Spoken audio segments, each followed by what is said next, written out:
This morning, 3 gunmen are still out there on the run after a man was shot. He tried to speed away. News Channel 5's Cuthbert Langley is live for us at the East Police Precinct with the very latest. The investigation still ongoing, and the victim not only shot but then crashed his car as well.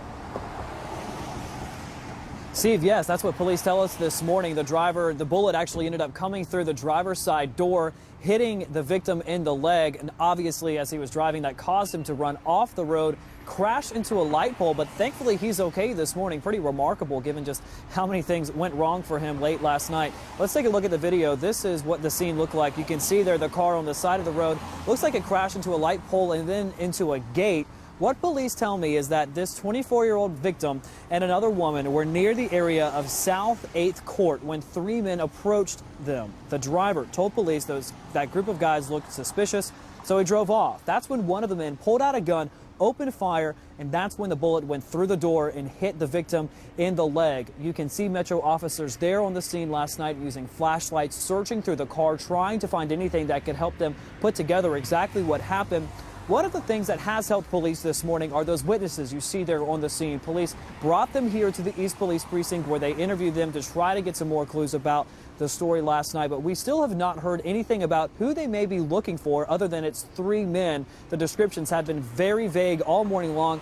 Also, what's been very vague is what happened, what led up to this. Was this a targeted shooting or just a random attack? We don't know yet, but we are keeping in close contact with the authorities here at the East Police Precinct, and they have promised to give us any updates as soon as we get them. So when we get them, so will you. Reporting live here in East Nashville this morning, I'm Cuthbert Langley, News Channel 5 HD.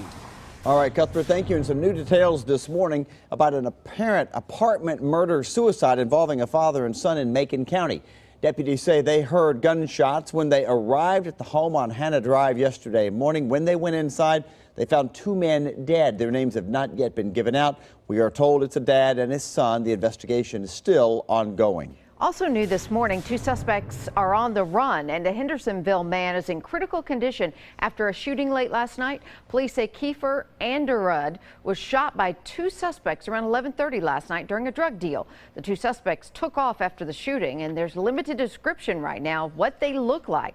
Just that they are 2 black men in their early 20s, one with long dreads and the other with short cropped hair.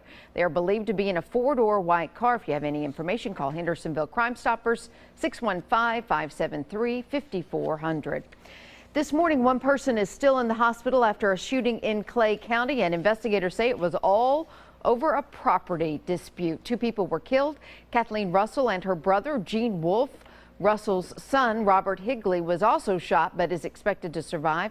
A source close to the investigation said Wolf allegedly shot Kathleen in that dispute. Higley apparently played dead and then eventually shot and killed Wolf. An update now on that house fire in Dixon County. We had as breaking news yesterday morning. We wondered why the TBI was called to a fire like that. Now we know it's been ruled as a homicide investigation. Fire crews went to the duplex on McFarland Lane early yesterday morning. Once they got there and got the fire under control, they found 2 bodies inside. Investigators did say the fire looked suspicious as well. The TBI went to the scene and ruled it a homicide investigation. No word who the victims are or if there are any suspects. A family is mourning the loss of their daughter after she was killed in a crash yesterday. We now know that Kelsey Dearman was driving east near Smyrna when a semi crossed the median and hit her head on. She died at the scene. The semi driver was not hurt, but charges are pending. And there was another deadly accident involving a semi right around the same time yesterday.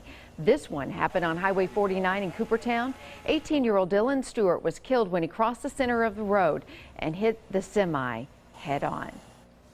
New this morning, a suspected shoplifter's escape plan hits a wall. Literally, the Kentucky New Era telling us that James Stewart apparently led police on a high-speed chase after stealing from a Hopkinsville grocery store yesterday morning.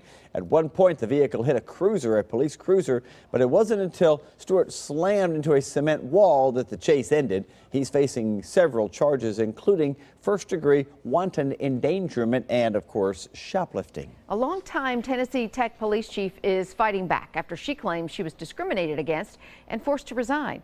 Gay Shepard filed a complaint with the EEOC against TTU and the Tennessee Board of Regents. Shepard was the only female officer in her department and the only openly gay chief in the TBR system. She told us that made her a target of discrimination, and so she now plans to fight back. The EEOC has 6 months to investigate, and depending on their findings, a lawsuit could be filed. A spokesman for the Tennessee Tech University had no comment on that case. All right, well, the clock, Amy, is ticking. Opening day for the Nashville Sounds, just 2 days away on that new stadium. The big question is, will it be ready? Will it be ready for Friday? You betcha. Confident. Absolutely, we're going to play. Absolutely. Officials are adamant the stadium will be ready for the fans to fill those stands. Right now, a lot of the focus is on getting that really iconic guitar-shaped scoreboard ready. It was supposed to be finished yesterday, but there were some delays and glitches on the tubing that goes around the edges to make it look more like a guitar up there. Yeah, well, the Sounds, may take the field Friday, but tonight it is all about the Preds. Yep, the Stanley Cup playoffs take center ice in Smashville this evening. Your Predators taking on the Chicago Blackhawks. News Channel 5's Matthew Torres is live outside of Bridgestone this morning. It's going to be a very busy and exciting place this evening. Yes, it's going to be packed with thousands of people, and for all the fans that are attending the game, they will get this free shirt. Navy and gold, the Preds colors, in hopes of just covering the arena with Preds fans. And talking about fans, we have the VP of Ticket Sales with me right now. We have Nat Harden. How many people are we expecting to see tonight? Well, it's going to be sold out. We'll have 17,113 here tonight. And when we went on sale back in February to our season ticket holders who had priority on Stanley Cup playoff tickets, before we knew opponent, date, time, we had already sold 15,000 tickets for the playoff series. So our fans have really stepped up, and it's going to be huge support here tonight and throughout the series. And so for people wanting to know, there are a little bit of tickets available, a few. Yeah, it's starting at 10 a.m. on Ticketmaster.com. We'll release 100 seats for just $15. So people can go on Ticketmaster.com to be able to take advantage of that. And then for Friday's game, we still have about 400 or 500 tickets left. Are you excited? I can't wait. It's going to be a lot of fun. So love having Chicago here. It's going to be a great series. Our players are pumped and we're ready to go. All right, thank you so much. Yep. Again, you heard it's just a few tickets available. Again, it's tonight here at Bridgestone Arena starting at 7:30. We are reporting live in downtown. I'm Matthew Torres, News Channel 5 HD. Very exciting. Yeah, hope the Preds win. Good luck. And they both of those teams kind of ended their season on a slump. Yeah, we were on a 6-game slide. Blackhawks on a 4-game slide. It's all new season, though, tonight. All right, here we go.